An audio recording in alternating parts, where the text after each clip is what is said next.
NASA have ways of making you think correctly because they can show you all the things they've done, like landing on the moon, allegedly. Oh, dear. Did you see Bart Sibrel's appearance on Joe Rogan?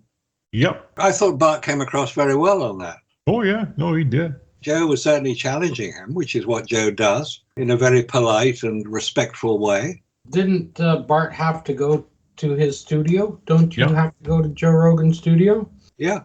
Is it Austin that Joe works from? Yeah, I talked to Bart the day after. We were talking there. He emailed me and I got on with him. And he said that Joe invited him right out of the blue. Well, there's obviously a lot of interest in the subject. It's good that he was there because Bart made a very strong case for his position. And he's been involved in that for 25 years? More than 25 years? It was good because what he did was Joe Rogan tried to pull that same stunt that he does with, like everyone else tries to do. They have an Apollo 12, Apollo 14 flag, and of course the astronaut setting it up. He has his hand on it and he's turning it, and people are saying, "Oh, you see that? It's waving in the air. There's air blowing by." But Bart said, "Oh, just 1 minute here. Hey, Jamie, can you please pull up the Apollo 15 footage that I gave you?" And then he ran it. And it's the first time Joe ever saw that astronaut walk by the flag and it starts waving. Yeah. That's the first time he showed it. And I'm going, oh, thank heaven. Because Fox tried pulling the same stunt with the flag. Remember that? Their hands are on the flag. Of course it's going to move. They're twisting it into that little tube they have already previously pounded in the ground. So of course it's going to wave. Oh, but when you let your hands off of it, it won't wave anymore because there's no wind. Well, try to explain the one with the astronaut in Apollo 15 walking by it. And then what happens is you get guys like Brian Pop Robson who say, well, I did all the calculations in the pendulum and I did all that and the physics equations and it says that, yeah, I worked it all out here. Yeah, the movement is like a pendulum and yeah, it's in 1/6 gravity. And I'm going, okay, well then try to explain how when that astronaut walks by that flag, it starts waving. Oh, well, that's because you see over here in this document, it says that just as they were doing that, he was walking by it, air was released from the hatch. And then the other one was, oh, well, there was reserve air that they were letting out of the tank and it came out and it blew the flag. And I'm going, well, that's pretty hard to do. How are you going to let the air out when both of those guys are on the surface? He just saluted the flag over there while this guy just walked by it. So both of them are out in the surface. Who just let the air out of that ship? And where did that air come from when the doors open? Exactly. The idea that the air released from the lunar lander, the idea that that can then be sufficiently powerful to move the flag, which is a considerable distance away from the lander, about 75 feet, that rather puts a kibosh on the whole idea that there was no blast crater under the lander. That was far more powerful blast from the rocket. Whether it was throttled back to 10% power doesn't really matter. Well, the stuff coming out of the rocket is traveling at just over 3 kilometers per second as it's exiting. It's quite a bit different than a little thing, even if it's under 100 psi, releasing the air coming out. Yeah, but wasn't it so convenient that the release valve from the lunar lander was pointing directly at the flag? So it moved. I mean, that must have required a lot of pre-planning to get the release valve to point directly at the flag, 75 feet away from the lander, and consider that the two can match. Of course they can't. Well, he said it disperses. Of course it disperses. It disperses all over the place because there's nothing to hold it in. Right, so why is there not a crater down there? As a matter of fact, you would think you would see something down there of some little pattern, something down there of that dust blown away, if in fact that lander landed on hard rock or hard pan. We don't see any of that, nothing. And yet in one of the other photographs, we see that it looks like someone took a shovel and dug underneath the engine after the thing had been placed down by a crane. Yeah. It's just the craziest stuff. And then when they take off, what was it, Apollo 15 again? When they take off, look at the flag. It's blowing all over the place. Crap's blowing off the LEM. Pieces of foam are flying off the LEM and blowing in the direction of the engine blast. When you fire an engine off, or when they lit the engine, let's say, it goes out in a radial pattern. why is everything only flying out in one direction? Because that's where the camera was set up. Exactly. Extraordinary. Yeah, that's something I noticed this morning when I was looking at this. I'm going, wait a minute. They have the camera in the window. That's fine. But when they take off, all you see is everything being blown in one direction. There was some foam that was on the rear of that thing. It broke off and went flying right into the front, came up, rolled around by the window, and then flew off in that direction. That makes no sense because they like the engine, it's radial. It's going to come out in all directions, not just in one direction and blow everything off in one direction. That makes no sense. And also, don't forget that when the Ascent stage engine fired up, there was nowhere for the exhaust gases to go. There was no hole underneath it for the exhaust gas to be directed. When it fired up, 3,500 pounds of pressure, when it fired up, there's supposed to be a hole in the lander, in the descent stage of the lander, for the exhaust gas to be dispersed, but there isn't. That's where the descent stage engine is located. Exactly, yeah. You would have to remove the descent stage engine so that it would have a passage for the exhaust to come through. Yeah, it would need something there. Look at how those things are stacked on top of one another. That engine is basically right up in against the Ascent stage bell housing. That seems to be a bit of an omission in terms of the design, because nobody would put a rocket on top of a flat surface with no position, nowhere for the exhaust. When the rocket is fired up, nowhere for it to go. And you can see it in the schematics of the lander. There isn't anywhere for the exhaust gas to go. So when it fires up, it's got to overcome 1/6 gravity, we're told, and it's got to lift about 3 or 4 tons. It would take a little while to build up sufficient power in the Ascent stage rocket for it to be able to lift off. Neither just goes pop. I mean, it's like a champagne cork coming out of a bottle. Straight up. Ding, wow, magic.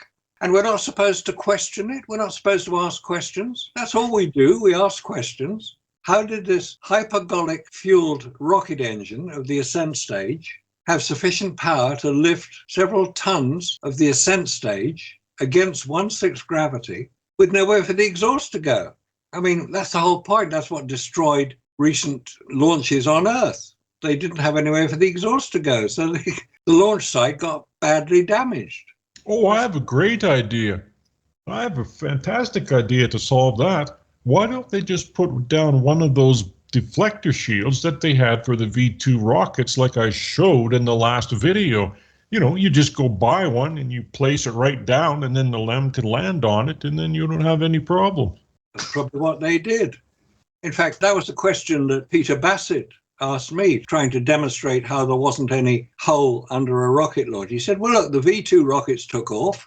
They didn't leave a crater in the ground once they'd taken off. I said, no, they had a deflector shield. It weighed about 1 ton underneath the rocket, which you showed in that film. I thought it was very good. He didn't know about that. He didn't know that V2 rockets had a deflector shield underneath them to deflect the exhaust away. The Ascent stage of the lunar lander doesn't have a deflector shield underneath. It just has the top of the descent stage. That's not a deflector shield. That's a design error, major design problem, because the temperature of the Ascent stage engine would be sufficient to melt aluminium once the thing had taken off. It builds up the pressure to allow sufficient energy to launch several tons of the Ascent stage against 1/6 gravity. Where did the exhaust go? It didn't. Let me ask you a question then. Those guys are inside of that LEM in an atmosphere now because it's pressurized. The suits are laying outside on the grounds with the PLSSs. They have nothing in there. So I wonder how much heat is that engine producing inside of that ship because they're sitting on it. And you can't hear a single sound of the engine. Nothing. So if the astronauts are not wearing their spacesuits in the Ascent stage, they've got atmosphere around them which would allow sound to be heard. Oh no, they said they've got their little microphones close to their mouth. Yes, they have, in their spacesuit. There's a big discrepancy here between what should have happened and what we were shown happened. They could be wearing their spacesuits inside the craft. They have a tether to them. They don't need the PLSS. They could pressurize it independently. They could have their spacesuits on, and they could get oxygen within the craft for a limited amount that it takes them to get up into orbit and dock. Yep. That's not a problem that way. But when you're talking about the heat, the hull of the vessel you're talking about is only 12 millimeters thick. And you're getting a blast coming down and blowing back. Just the pressure alone would blow the hull.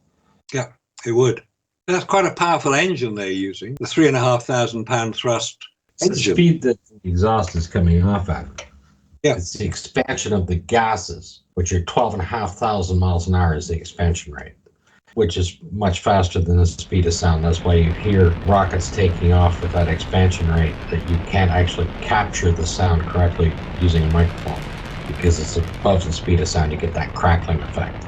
But when they put all of their documents together, and there's so many errors in them, just complete number of errors, they did not look at the fact that the descent stage, it is their launch pad.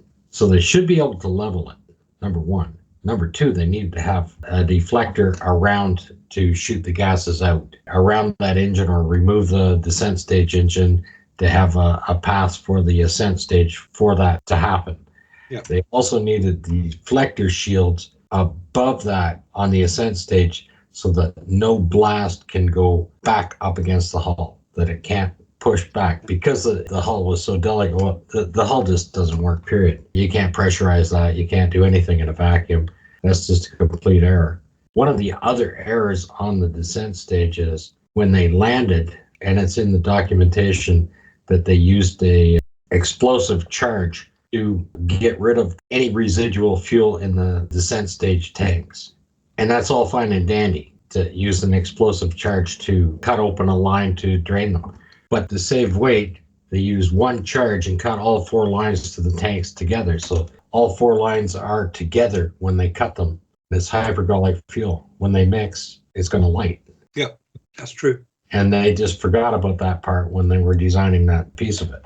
It's one thing to depressurize, evacuate that remaining fuel for safety reasons in the descent stage, but you can't do all four together with one explosive charge to cut the lines.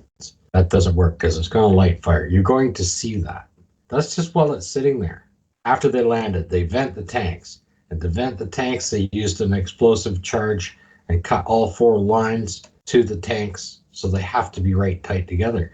It's going to light up. You're going to see it. It'd be one thing if they were separated around, but they didn't do that. They claimed that they used an explosive charge to vent them all at the same time. Just little technical errors within the documentation. And then, of course, we have the full error on takeoff. Here's something else that nobody thought about was they claim that they did a docking, undocking in space. They're in low Earth orbit, so they pull them out. They're traveling at the same speed, they're right together. They do that turnaround and dock the two together. But they never, ever had one orbiting the Earth and shot another one up to dock with it. And that's a huge difference. The timing, everything else. And of course, we don't see that timing coming off the moon. I mean, they throw a tape in. Here we go off into the wild blue yonder. There's no countdown. There's no nothing, right? Well, apparently they've got a countdown, but there's no documentation before. One of the missions, they've included the countdown, updated file. Again? Yes. An interesting film I watched last night about the Inspector General's report into the Artemis program. It's just been published.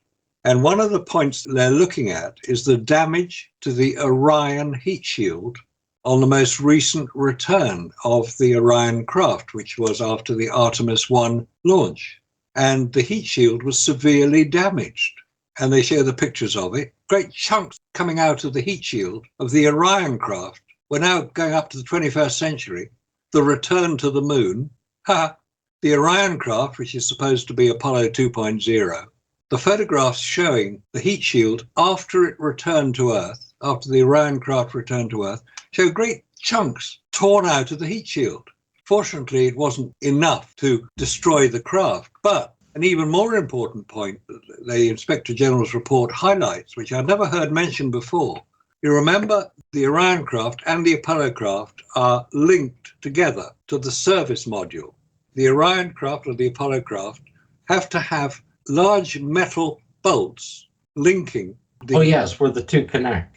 The report makes very clear that the damage on these connection points was severe.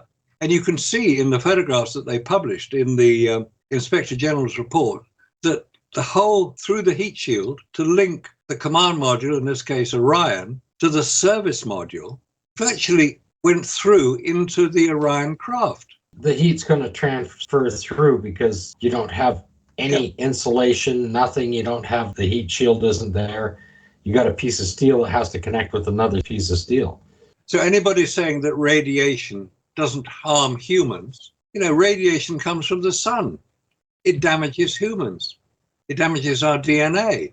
So the idea that radiation cannot harm humans or you need protection against it is very real. And what about these x-rays? I'm looking at this animal show. This woman goes and wants to x-ray a cat, just a little cat. And I go, okay, something's wrong here. These guys have more lead aprons on than they do for a dental x-ray. And they're just taking an x-ray of a cat. X-rays are damaging. So you've got to be protected. So how were the astronauts protected in space? Those are the same x-rays that they used to x-ray the suits, right? That you can see right through the suit. And those are the protective suits with all their protective layering. And an x-ray just goes straight on through. Beautiful. Straight through. That's what x-rays do. They're very useful. That interview was interesting too, how Bart was talking about that radiation. Because Joe asked Bart, what did they have for protection? Bart says, nothing. What did they have? And he says, well, they had that little thin piece of aluminum that they called the limb. And Joe's just sitting there, kind of scratches his head and thinking, and then Bart kind of goes on to the fact that, okay, wait a minute here, aluminum? Well, I don't know. Have you ever put tin foil into a microwave oven and turned it on? The outcome's not very good, is it? In other words, it just reflects the electric, it excites them even more. Yeah, it does. So all that cosmic radiation and that deep space radiation and the CMEs and everything that's coming off of the sun, what do you think's going to happen when all of that stuff hits that aluminum hull? It's going to excite all the electrons and it's going to cook you. Yeah, exactly. Of course it's going to cook you.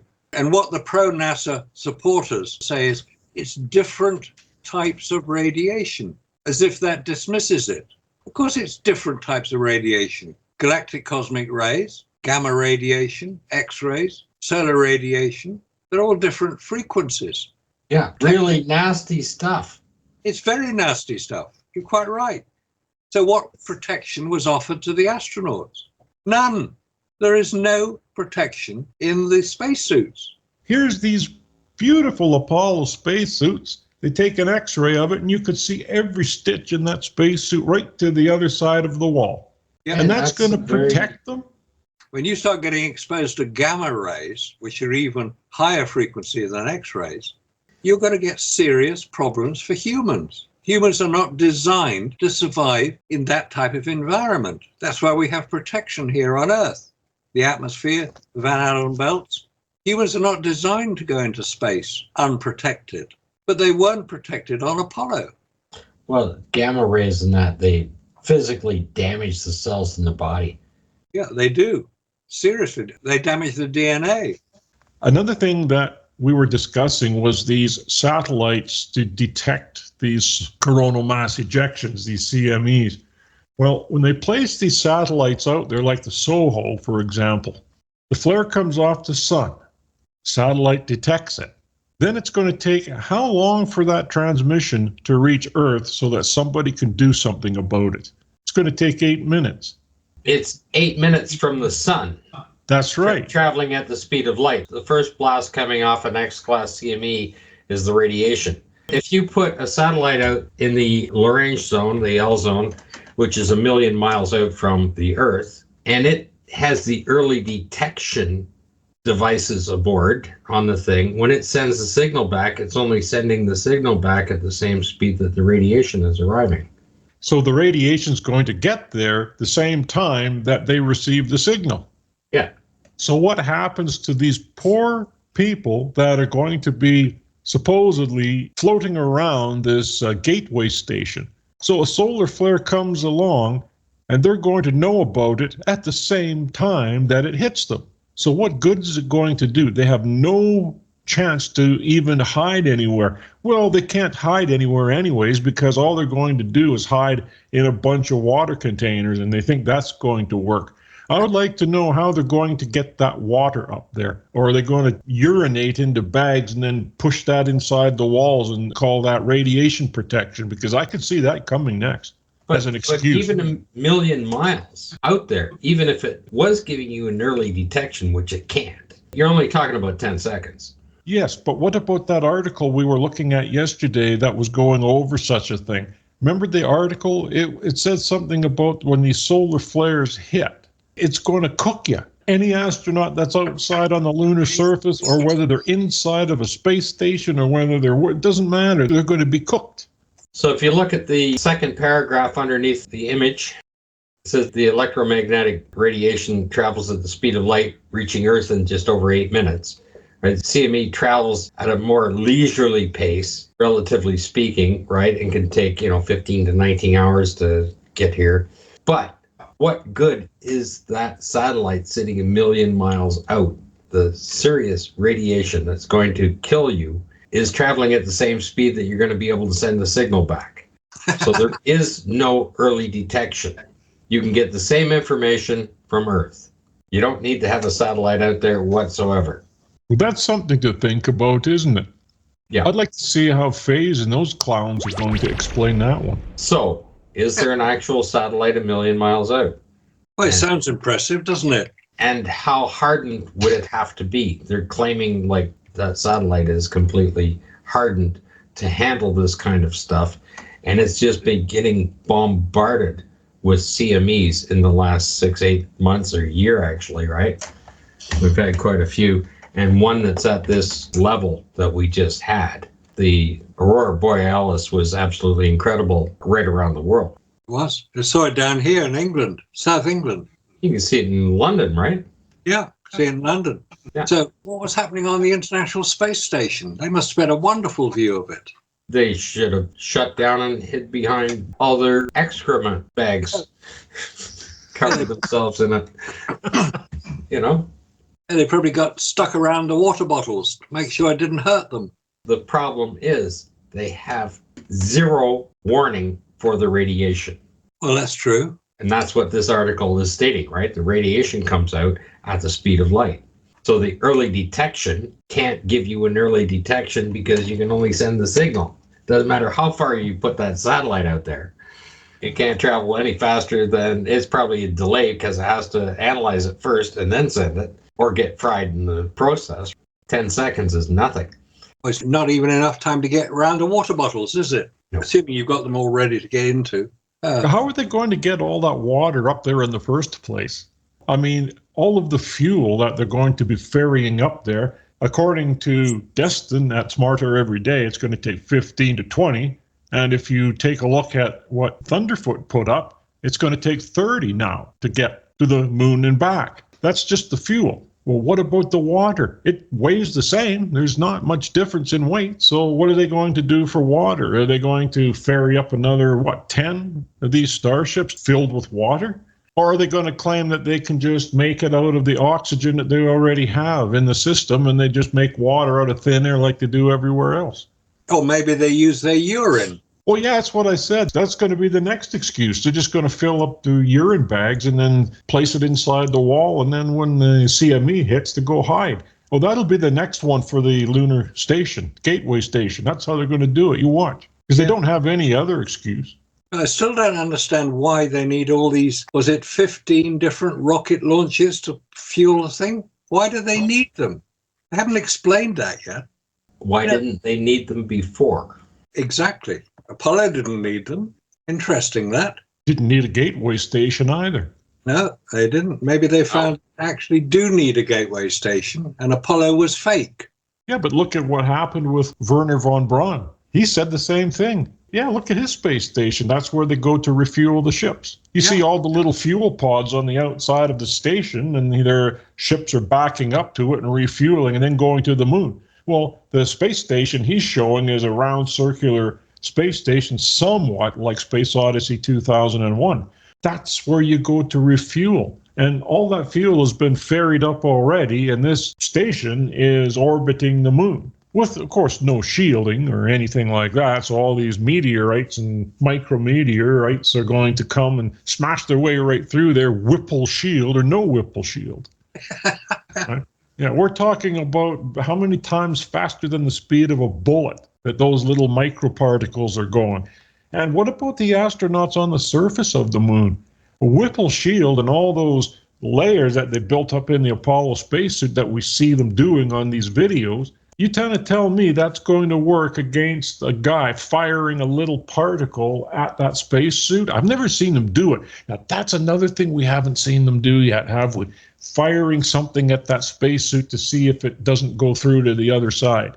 Well, they can't fire anything as fast as the stuff. Some of the particles, like, you're into several 100,000 miles an hour. Yeah, but look what it does to materials, aluminum, metal, steel, when they fire a bullet through it. And not only bullets, but then they take grains of sand and they fire that through. And look at the damage it does. It goes right through the other side. They put it in those high-speed velocity guns and they vacuum out all of the air and then they fire it. And these things are going thousands of miles an hour. And the damage they do when they hit the other side is something else. It's the same way they were testing aircraft windshields to make sure that they would be not affected by birds striking them.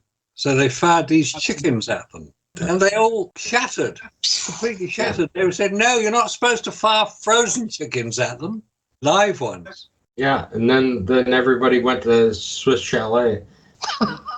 Obviously, they learned from their mistakes. Oh, Toyota will put the Land Cruiser on the moon. Ha ha, oh, good. John Cadden does a beautiful job on the Toyota Land Cruiser. And he's saying it took them 10 years to develop the Land Cruiser, but Toyota is going to have one by the end of 2029. They're going to have this thing on the moon, and it's a monster. This thing's 25 feet high. Even gives the description. When it was first announced, I sent an email saying, have you tested it in a vacuum chamber? Didn't hear back. So I assume they must have done. Well, this machine is now completely pressurized all the time. I assume it's got an airlock on it and everything else. It's got brake lights on it, too. Oh, good. Toyota Land Cruiser. What do you need brake lights for? Any more than signal lights? Well, so that ET knows when you're going to slow down, presumably. He goes into that. Let's have a look. That sounds good. I've shown this many times, this crazy rover, in other videos. Yeah, but they're pushing it now. They got Toyota involved. Toyota's going to build this. Oh, no, Toyota was always the first that was going to build this. Yeah. Well, good choice of company. See that Toyota are now being rather magnanimous about the fact that they didn't go down the electric vehicle route, the EV route. And they're not saying, well, we told you so, as everybody goes belly up because they can't afford it. Toyota said, no, we just produce what our customers want. And they produce hybrids. They're the world's leading company with hybrid vehicles. Very good system. But what Cadden was saying is it took more than 10 years to develop the Land Cruiser, the Toyota Land Cruiser, and that they're going to put this thing together, in the next 4 or 5 years and have it ready to go. It's quite hilarious when you start thinking about it in that aspect. Yeah, because this is more complicated. Right. It's more complicated than a car. And a hell of a lot bigger. Yeah. This thing's probably going to be at least 20 ton before it's fueled. And how many rockets is that going to take? Oh, dear. That's just unbelievable. Of course, Musk is going to come back. You watch in the next couple of weeks. He's going to come back and he's going to build a Cybertruck to be on the moon as well. It's what happens when you get billionaires competing on these high-stake games. Musk will send a Cybertruck. NASA will try and send a Toyota Moon Cruiser, or whatever they're going to call it. Well, that's JAXA's doing this one. Well, JAXA's the Japanese. So NASA is going to have to stay with GM. There will, yes, it could be a competition to see who can get the best moon truck. Quite how they'll sell it, I don't know. It makes for good publicity. It's the same old story. But they've got to solve the problem of their heat shield. Otherwise, they're not going to get the astronauts back again, are they? The Office of Inspector General looking at the result of the heat shield failure on the Orion capsule. Great chunks of it coming off. So they've got to solve that one. Why don't they use what they used on Apollo? They didn't flake off, did it? Oh, they've lost the formula. Again. Well, they've got the formula. We found all the videos on them and the description and the chemical compounds of it and how it's applied, how it's manufactured, and how it's installed on the vehicle. All those videos are there from MIT. Yeah, AFCOT 5061, I think it was, the final formulation. And that worked. Well, obviously, the astronauts survived.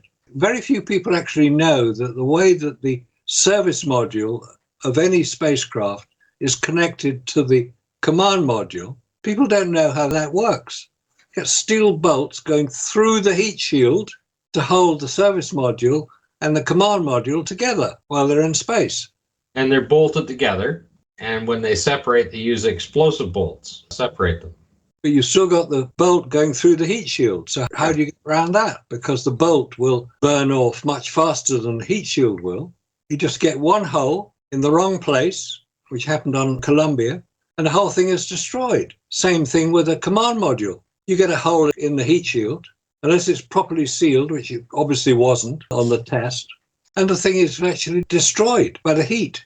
They're going to have to sort that out, because no astronaut who understands the problem will go anywhere near it. They'd be dead before they got back.